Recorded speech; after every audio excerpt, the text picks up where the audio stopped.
কথাবার্তা কইতাম চাই না, তারপরে না কইয়া পারি না। আগামী সংসদ নির্বাচনে নাকি ওই টোকাইদের লাগালাগি পার্টিরা 150 আসন পাইব।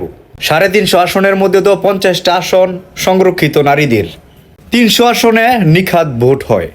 তো হেতেরাই যদি এই শুকুরে শুকুরে 8 দিন এখনো নুনুর আগাওই কাটে নাই, মানে বুঝছেন তো, মানে হেতেরা যে প্রতীক চাইছে এই প্রতীকই ono পায় নাই। শাপলা এইটা লই ওই তাল বাহানা করতেছে। প্রথমে তাগর নিবন্ধন লইয়ে তাল বাহানা হয়েছে, একটা কাগজপত্র জমা দিছে, পরে ও নিবন্ধন পায় নাই। অনে আবার শাপলা প্রতীক চাইছে, এইটাও পাইতেছে না। হেতেরা অনেক স্বপ্ন দেখতেছে বাংলাদেশের 300 আসনের থেকে তারা 150 আসনেই বলে পাইব। তো স্বাধীনতা সংগ্রামের আগের থেকে যারা এই দেশে কাজ করতেছে, যে সকল নিবন্ধিত রাজনৈতিক দল কাজ করতেছে, তারা কি করব? তারা কি ওই যার যার বিচি চুইব? আমার তো মাথায় আর কাজ করতেছে না।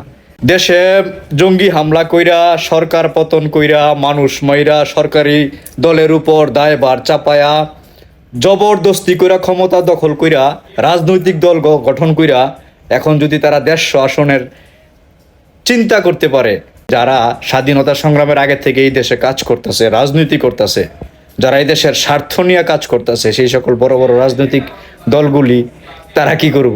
আপনারা একটু বলেন, এইগুলি আসলে কি পরিমাণ গাঁজা খায় আমার জানা নাই।